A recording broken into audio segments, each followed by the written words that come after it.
زندگی میں ایک مرتبہ حج فرض کیا گیا ہے اور اس کے لیے شرائط ہیں: اسلام، بلوغ، حریت، عقل اور وقت۔ یہ 5 شرطیں ہیں۔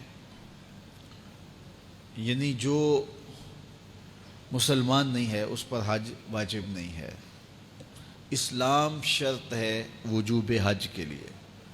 اگر کوئی غیر مسلم چلا گیا، کسی مسلمان کے ساتھ اس کا خادم تھا، نوکر تھا، تو وہ وہاں اراکین حج ادا کرتا رہا، بعد میں اس نے اسلام قبول کر لیا، تو اس کا ماضی کا کیا ہوا حج نہیں ہوگا، اس کو دوبارہ کرنا پڑے گا۔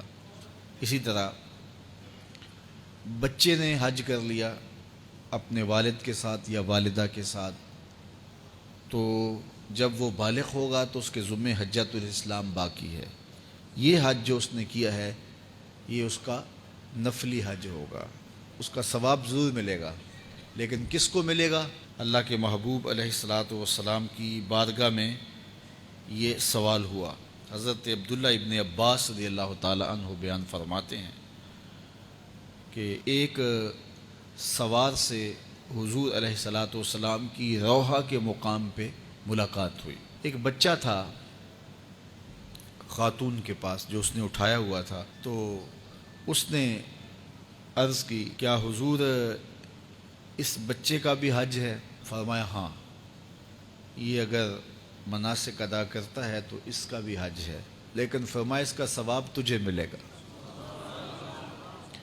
اس سے علماء نے یہ مسئلہ اخذ کیا کہ جو بچے بچپن میں نیکی کرتے ہیں، نماز پڑھتے ہیں، ابھی ان پہ نماز فرض نہیں ہوئی، 7 سال کے، 8 سال کے، 9 سال کے، روزے رکھتے ہیں، روزہ تو بلوغت کے بعد ان پر واجب ہوا ہے، لیکن چھوٹے چھوٹے بچے بھی روزے رکھتے ہیں، سخت پیاس کاٹتے ہیں، گرمی کاٹتے ہیں، روزہ فرض نہیں ہوا لیکن روزہ رکھتے ہیں۔ اسی طرح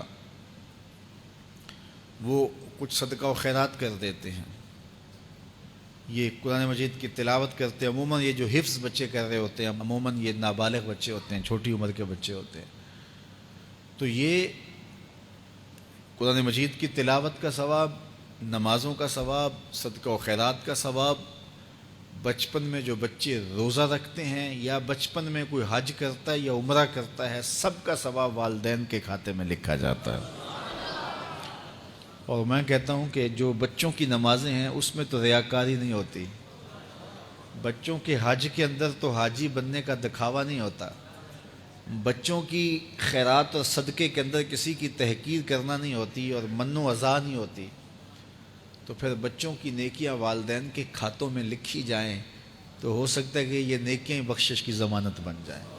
اس لیے اپنے بچوں کو بہت اقسام کی نیکیاں کرنے کی طرف راغب کرو تاکہ ہمارے نامہ اعمال میں یہ نیکی بھی لکھی جائے۔ کبھی کبھی تہجد کے وقت اٹھا کر کے بچے کو تہجد پڑھاؤ تاکہ تمہارے نامہ اعمال کے اندر خالص تہجد لکھی جائے، کیونکہ اس میں ریا نہیں ہوگی۔ تو بچوں کی گئی نیکیاں والدین کو اس کا ثواب ملتا ہے۔ نابالغ بچہ اگر بلوغت سے قبل حج کرتا ہے یا عمرہ کرتا ہے تو یہ اس کا وجوب ادا نہیں ہوتا، چونکہ واجب ہوا ہی نہیں اس کے اوپر ابھی، تو پھر وجوب اترے گا کیسے؟ تو جب وہ بالغ ہو جائے گا تو حجۃ الاسلام اس کے ذمہ باقی ہے۔ آقا کریم نے تحریص دلاتے ہوئے، ترغیب دیتے ہوئے فرمایا کہ اللہ کے اس بابرکت گھر سے نفع حاصل کر لو، اس بیت اللہ پر اترتی ہوئی برکتیں اپنے دامن میں سمیٹ لو۔ 120 رحمتیں کعبۃ اللہ پہ ہر وقت اترتی ہیں، 120 رحمتیں ہر وقت اترتی ہیں، 60 رحمتیں طواف کرنے والوں کو نصیب ہوتی ہیں، اور 40 رحمتیں نماز پڑھنے والوں کو نصیب ہوتی ہیں، اور 20 رحمتیں صرف دیدار کرنے والوں کو نصیب ہوتی ہیں جو کعبۃ اللہ کو دیکھ رہے ہوتے ہیں۔ اللہ اکبر! کعبۃ اللہ کی طرف دیکھنا بھی عبادت ہے۔ تو اللہ آپ کو، مجھے بار بار حج اور عمرے کی سعادت نصیب فرمائے۔